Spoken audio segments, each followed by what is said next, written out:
that is terrific.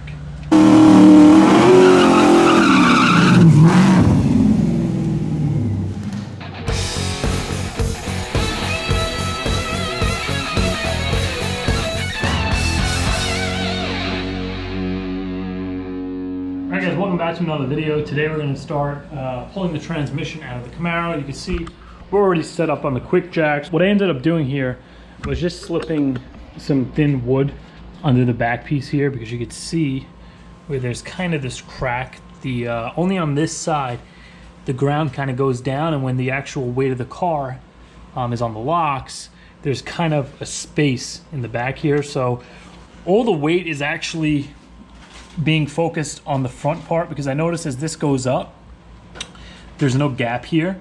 Then as I put it on the locks, a gap shows up in the back when all the weight goes up there. So I pretty much just slipped this under there just to give it some extra support. Do fine, we're on the locks, ready to go. I think I'm gonna start by coming under here, disconnecting the bleeder, the remote bleeder under the hood going to the clutch, and maybe pull a wheel off just so it's easier to slide underneath. And hopefully by the end of this video we can have the transmission out and maybe even start measuring for the shims of the clutch.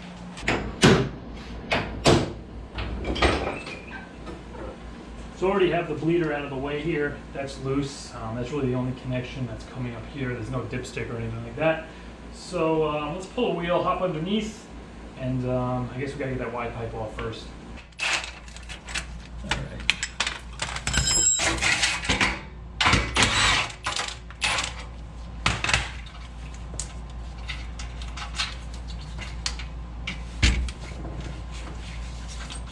Ooh, that boy's on there.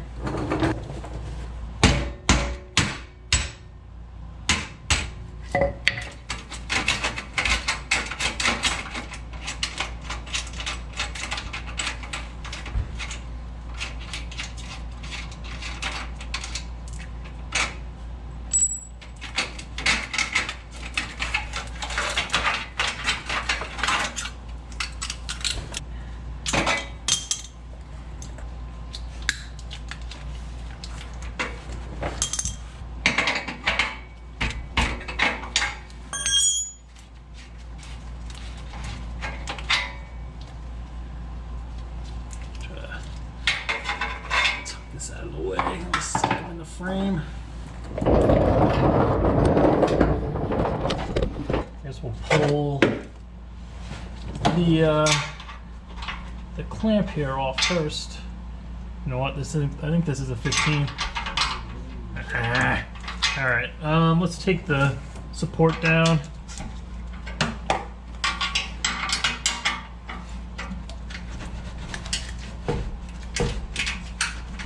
We're already loose, just gotta get the back end out here.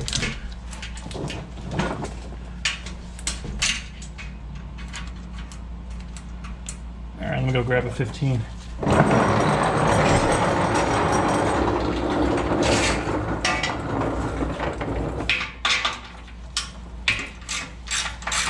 It should pop right out.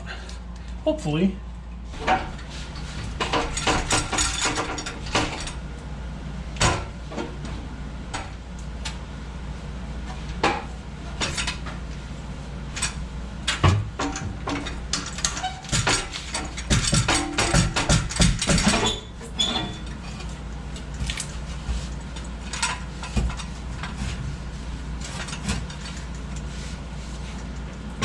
I just gotta twist it. It'll slide out of here. At least that'll give me some more room.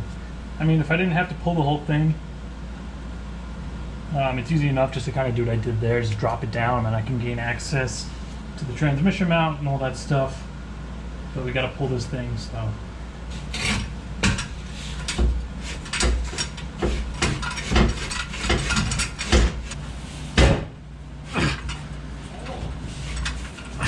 Almost there. Again. Let's hold it right there.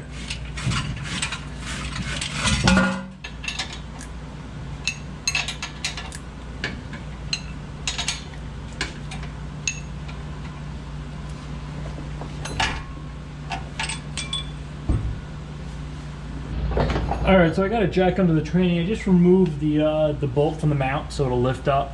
Now the drive shaft is just hitting the left side of the drive shaft loop, but I think if I pull hard enough,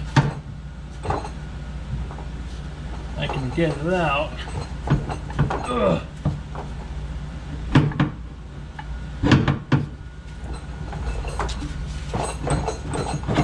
There we go. Actually, the jack gotta go because I have to get under on this side so I can get the loosen the bolt going through the torque arm out. I think that's a 15. Yes, it is.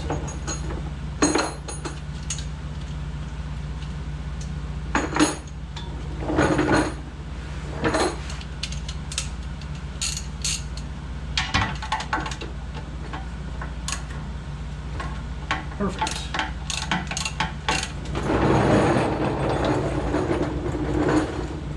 Having the creeper makes everything so much easier.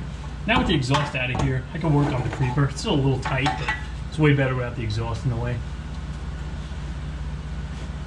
But I can't really do this in the driveway, not only because I can't get the jack stands up this high because the drive shaft is all, the driveway is all wonky, but just the creeper alone just will not work because the driveway is just all cracked and sloped, and usually I end up rolling downhill when I'm trying to do something.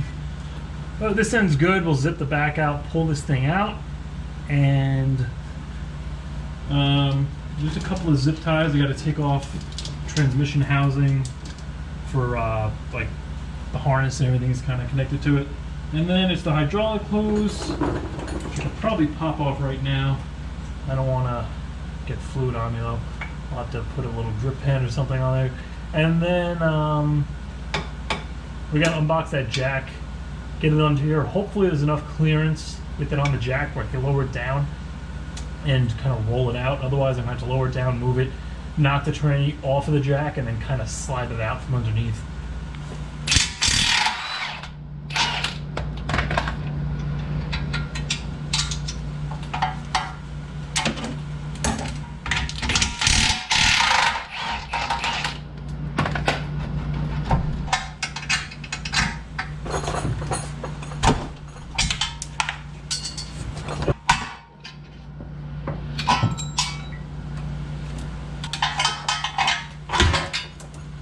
There's the other washer. And get it from back here. Look at that.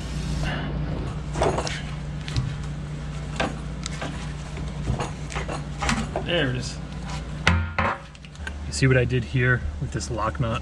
There's when I put the shifter on, because the way this sits, when it's fully bottomed out, it sits like weird. It doesn't sit perfectly aligned, and it didn't come with a lock nut.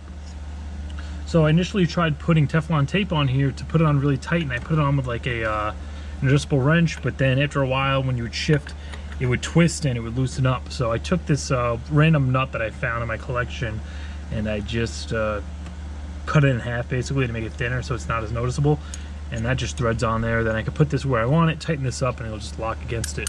All right, I'm gonna zip, I think these are like T10s, T15s. Out of here, we'll actually pull the shifter, the rod off here, because I can't take the entire thing out. I have to do that from the bottom, unfortunately, unless I decide to change the way I did my wiring, because I have the whole meth in the console, so I can't pull the whole console out to remove the lower boot to get to those bolts. But I just might go ahead and say screw it and cut the wires and resolder them, because it's going to be easier pulling the shifter out on top. Plus it's a lot easier to fill it. You could just pour the fluid through the shifter hole, opposed to having to lay under there with a pump and just pump it all through the fill hole.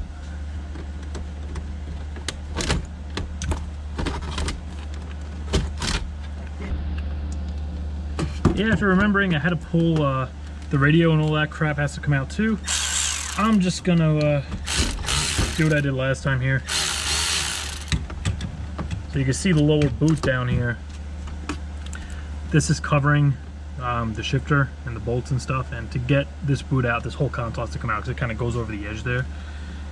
I mean, the thing's kind of in shitty condition anyway. It's got to be replaced, but it's just going to be easier doing it this way. And this is how I did it when I put the clutch in a few weeks ago. So with this thing pulled out, now I can lower this down and the transmission will come out with the shifter still attached, or at least far enough where I can get under there and get the bolts to lift the shifter off. All right, with the shifter out, we're ready to get the jack under there and lower this puppy down. So I'm not sure. Well, it looks like I gotta put the wheels on this thing. I was actually looking at the entire Harbor Freight transmission jack, like the one that's literally a jack. Well, actually this is kind of a jack too, but it's basically like that. And it says it's a low profile, but actually after looking at it closely, this one seems like it's a little bit more low profile. So I'm hoping this is gonna get under there and I can lower it down and actually wheel the tranny out from there. Otherwise, I'm gonna have to pull it off while it's under there, which is gonna suck. Only thing I'm noticing, they don't give you a handle.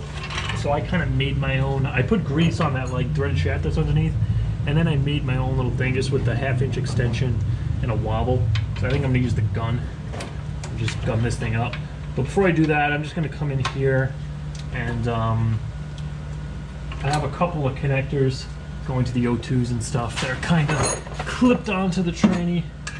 I'll get them out of the way. And I'll be able to lift it up. We'll zip the K-member out, lower it down, then I should be able to get to all the bolts going into the bell housing. And then we'll just pull it like I did last time and leave the bell housing on the motor.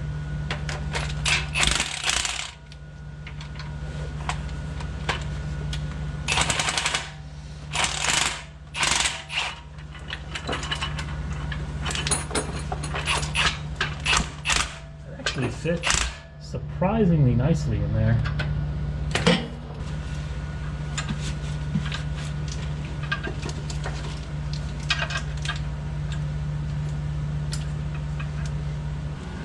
All right, I'm not 100% on this strap. I got it over it, but look how long this shit is. Like, how am I supposed to get it in here and then ratchet it? Like, I mean, I usually pull these with just like a floor jack with nothing strapped to it, so it's not, I don't really need this strap, but I can use it. It's just gonna make it easier to maneuver the thing in.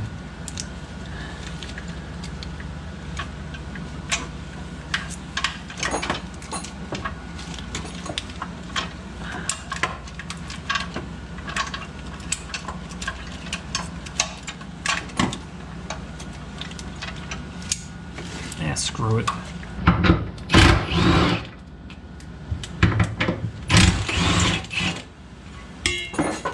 I got to get the shifter out now because that's going to hit, but the good news is it looks like it might,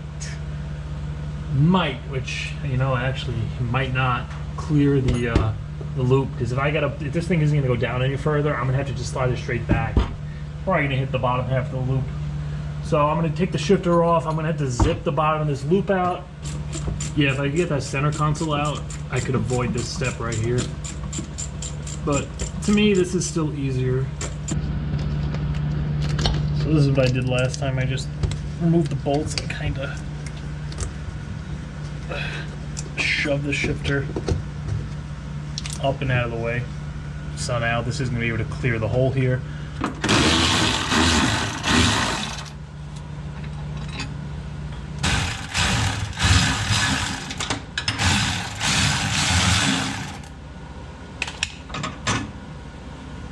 Alright, so that was easy enough. We got the, I was able to leave the frame that actually attaches to the body on, which is great because now I have plenty of room to get this out.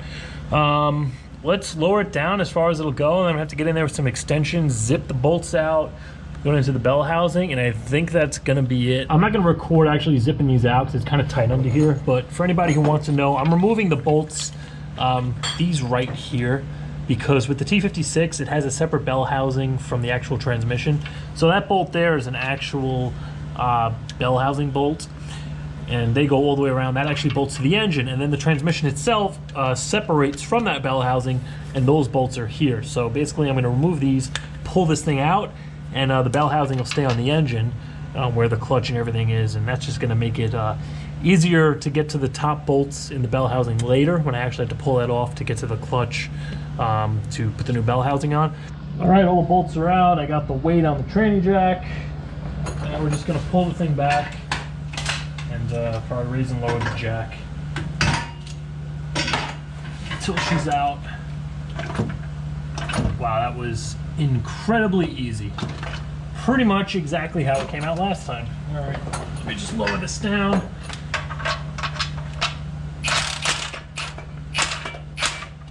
I mean, you can't ask for much more than that. Okay, hold on a second here. Stupid, useless strap they put on here is getting caught. All right. Is there anything else connected to this? I'm trying to forget anything. I think we're clear. Oh, that is terrific. But I'm gonna have to drag this stupid thing out of here now. I don't know how, I guess maybe the, you know, the input shaft may have been hanging on there a little bit, and then when I lowered it down, the weight just gave and it popped off the thing. I don't know. That's why I kind of wanted to use the strap, but the strap is pretty useless. When I put it in, I'm gonna see if I can kind of rig up my own kind of strap. Like I have those little tiny, like Harbor Freight ones. That's gonna work a lot better. I don't know why they put this huge ass thing on here. It's pretty useless. All right, so the area right here that we're gonna be shimming, I didn't even realize this when I was putting this together. I didn't know where to put the shims in because it didn't mention anywhere in the instructions exactly how to install them. It just said you might have to shim it, and it told you how to make the measurement. But this here, the slave cylinder separates from the backing plate, and then we'll put the shims in there. Before we do that, we have to actually measure the distance between the front of here, I believe, and the surface here. And then we got to measure the distance between the fingers on the pressure plate and the front edge of the bell housing. And then you like divide or subtract those from each other, and then that can't be any more than 1/1000th of an inch. I might have to call them up, being this is kind of broken in this clutch, if that has to, if that number should be any different. But that's what I didn't do last time. In the instructions, they said usually they don't have to be shimmed, especially if you're using a factory bell housing, but they do recommend measuring it anyway. So I think that's why I'm having so many problems when it comes to shifting as far as the grinding and not going into gear, because also the pedal travel, it's right off the firewall, whereas before with the RST twin disc, it would be right at the top. I could just tap it like that and shift really quick. So I think shimming this out is going to bring that reach point up, and we should be good to go. Before we put this thing back in, I'm going to ditch this friggin' ginormous useless strap, and I'll put a little tiny one on there. That way when this goes back in, I can put it on here, tighten it down really good, so we make sure it doesn't fall off again. Oh, that is terrific. I think this is for the speed sensor. All right, I'm just going to have to throw the pins back in here. I guess I missed that one. It was probably hung up on this when it was coming down, and it came off the jack, and then this finally let go, and that's why it twisted to the right. But I think we got a lot done today. Tranny's out. I'm going to end this one here. Next video, we're going to come in here, try to get this measurement. We'll install the QuickTime bell housing, get this all shimmed up, possibly get it back in the car. We're also going to have to make some modifications to the QuickTime bell housing to get it to clear those headers. So maybe we'll pull out the plasma cutter over there, see if that can cut through the edge of that bell housing. But for now, that is going to do it for this video, guys. You want to pick up some merch, link is going to be on top of the screen somewhere around my face. Also, you want to check out other videos in this little series I'm going on. You want to check out some Trans Am stuff. I'm going to put one of those videos up there as well. But for now, that is going to do it for this video, guys. So if you enjoyed it, please be sure to like, comment, share, subscribe, and I'll see you in a few days.